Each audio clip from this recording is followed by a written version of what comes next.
Jeff, thank you very much for the question. Josh, what do you think of the rails at this point in the cycle? You know, I was actually surprised to find when I looked at the industrials, 3 out of the top 5 companies over the last year are trains. So UNP is the best looking chart in the group.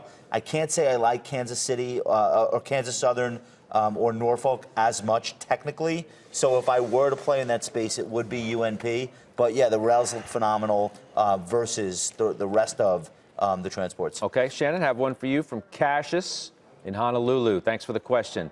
AT&T or Verizon, which do you like best? So I think they both operate in a challenging environment over the course of the next couple of years. But from a valuation perspective, AT&T is a little bit more attractive.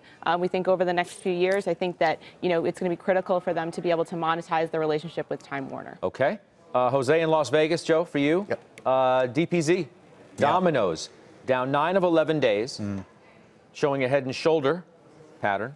Josh can talk more about that. How would you play it? I wouldn't buy it here, and that's kind of counter to what I would have thought the last couple of years. Fundamentally, this company... You love this stuff. Yeah, I have, but it's in a different place. The new CEO, Richard Allison, he's focusing on outside of the U.S.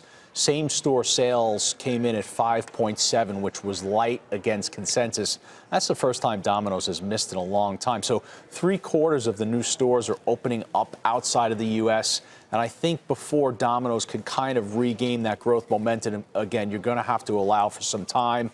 Much better in the sweet spot. I'm going to Chipotle, 618 today, highest level since 2015. That's where I'm at. Not sure I see a head and shoulders there. It looks more like a chin and love handles, but we'll see how that develops. All right, Weiss, lastly for you, Scott in Castro Valley, California, wants to know about Box. I'm wondering if it's ever going to break out. It's a good question. Box had, I think, its best days, actually, when it was an IPO. It really depends on the earnings. So right now, it's a wait-and-see situation. If next quarter the earnings look pretty good and you get a big move in technology, it could. But I wouldn't play for the breakout right now.